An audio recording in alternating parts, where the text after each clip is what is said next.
Decreto-Lei nº 2848, de 7 de dezembro de 1940. Código Penal. Parte Geral. Título 1. Da aplicação da Lei Penal. Anterioridade da lei. Artigo 1º. Não há crime sem lei anterior que o defina. Não há pena sem prévia cominação legal. Lei penal no tempo. Artigo 2º. Ninguém pode ser punido por fato que lei posterior deixa de considerar crime, cessando em virtude dela a execução e os efeitos penais da sentença condenatória.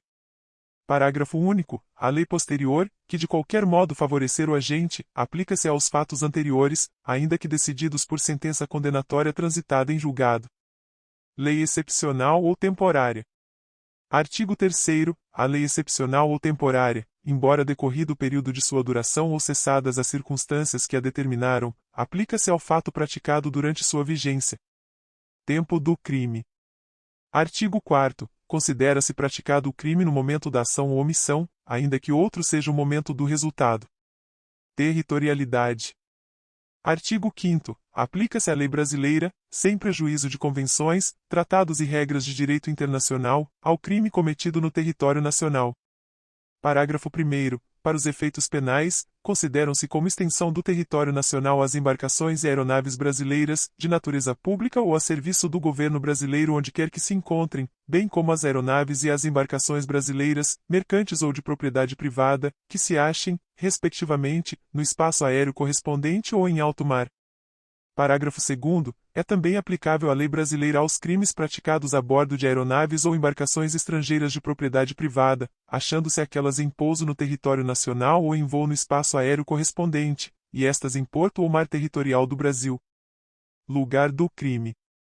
Artigo 6º. Considera-se praticado o crime no lugar em que ocorreu a ação ou omissão, no todo ou em parte, bem como onde se produziu ou deveria produzir-se o resultado.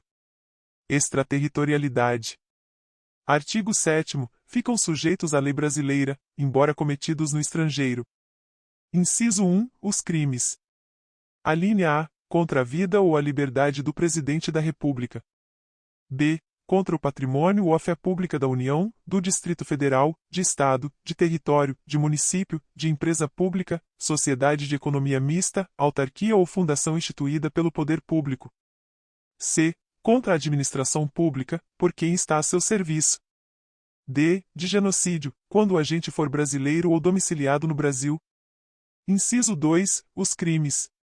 Alínea A. Que, por tratado ou convenção, o Brasil se obrigou a reprimir. B. Praticados por brasileiro. C. Praticados em aeronaves ou embarcações brasileiras, mercantes ou de propriedade privada, quando em território estrangeiro e aí não sejam julgados. Parágrafo 1º. Nos casos do inciso 1, o agente é punido segundo a lei brasileira, ainda que absolvido ou condenado no estrangeiro.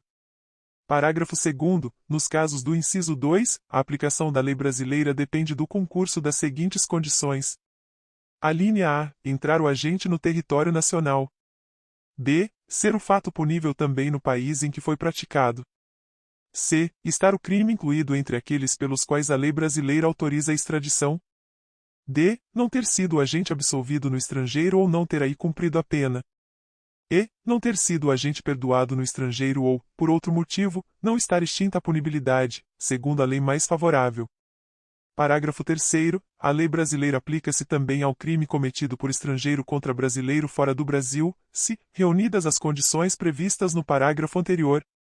Alínea A. Não foi pedida ou foi negada a extradição. B. Houve requisição do Ministro da Justiça. Pena cumprida no estrangeiro. Artigo 8º. A pena cumprida no estrangeiro atenua a pena imposta no Brasil pelo mesmo crime, quando diversas, ou nela é computada, quando idênticas. Eficácia de sentença estrangeira. Artigo 9º. A sentença estrangeira, quando a aplicação da lei brasileira produz na espécie as mesmas consequências, pode ser homologada no Brasil para: Inciso 1. Obrigar o condenado à reparação do dano, a restituições e a outros efeitos civis. Inciso 2. Sujeitá-lo à medida de segurança. Parágrafo único. A homologação depende. Alínea A. Para os efeitos previstos no inciso 1, de pedido da parte interessada. B. para os outros efeitos, da existência de tratado de extradição com o país de cuja autoridade judiciária emanou a sentença, ou, na falta de tratado, de requisição do Ministro da Justiça. Contagem de prazo. Artigo 10. O dia do começo inclui-se no cômputo do prazo. Contam-se os dias, os meses e os anos pelo calendário comum. Frações não computáveis da pena.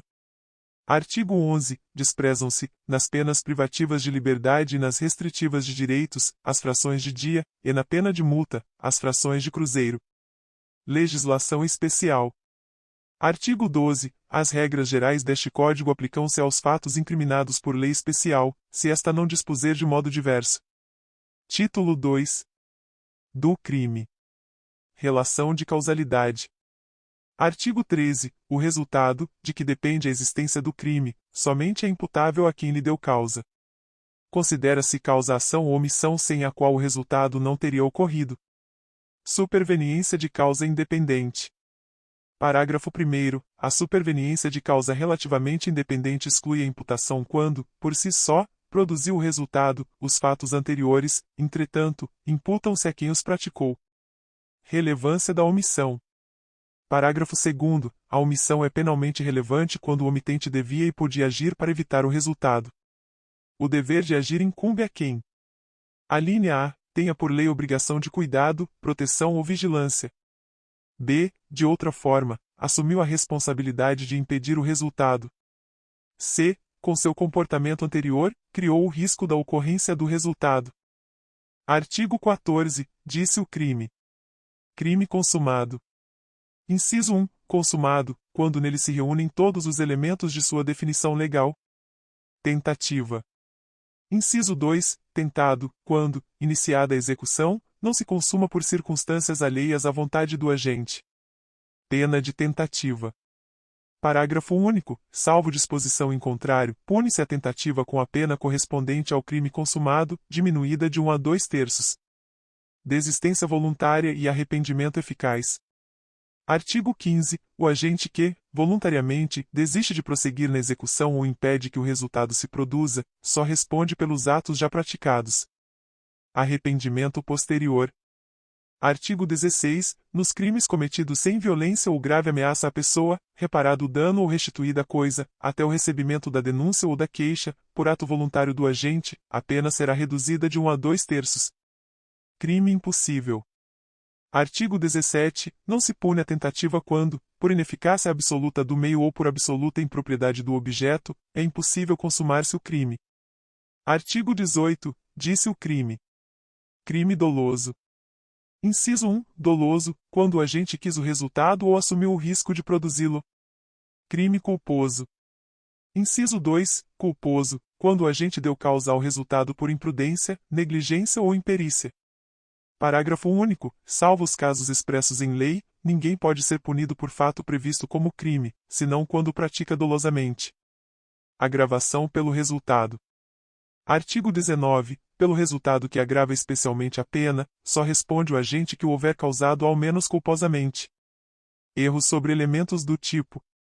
Artigo 20. O erro sobre elemento constitutivo do tipo legal de crime exclui o dolo, mas permite a punição por crime culposo, se previsto em lei. Discriminantes putativas.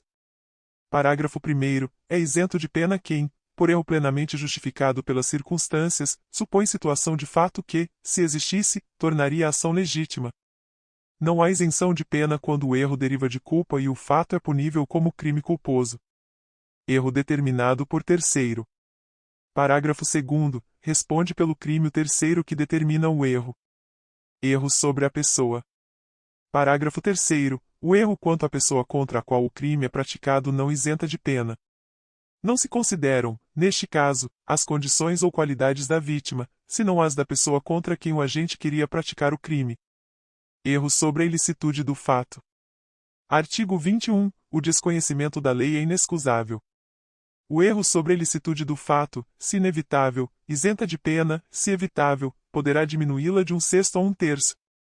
Parágrafo único. Considera-se evitável o erro se o agente atua ou se omite sem a consciência da ilicitude do fato, quando lhe era possível, nas circunstâncias, ter ou atingir essa consciência. Coação irresistível e obediência hierárquica. Artigo 22. Se o fato é cometido sob coação irresistível ou em estrita obediência à ordem, não manifestamente legal, de superior hierárquico, só é punível o autor da coação ou da ordem. Exclusão de ilicitude. Artigo 23. Não há crime quando o agente pratica o fato. Inciso 1. Em estado de necessidade. Inciso 2. Em legítima defesa. Inciso 3. Em estrito cumprimento de dever legal ou no exercício regular de direito. Excesso punível. Parágrafo único. O agente, em qualquer das hipóteses deste artigo, responderá pelo excesso doloso ou culposo. Estado de necessidade. Artigo 24. Considera-se em estado de necessidade quem pratica o fato para salvar de perigo atual, que não provocou por sua vontade, nem podia de outro modo evitar, direito próprio ou alheio, cujo sacrifício, nas circunstâncias, não era razoável exigir-se. Parágrafo 1º. Não pode alegar estado de necessidade quem tinha o dever legal de enfrentar o perigo. Parágrafo 2º. Embora seja razoável exigir-se o sacrifício do direito ameaçado, a pena poderá ser reduzida de 1 a 2/3. Legítima defesa. Artigo 25. Entende-se em legítima defesa quem, usando moderadamente dos meios necessários, repele injusta agressão, atual ou iminente, a direito seu ou de outrem. Parágrafo único. Observados os requisitos previstos no caput deste artigo, considera-se também em legítima defesa o agente de segurança pública que repele agressão ou risco de agressão à vítima mantida refém durante a prática de crimes.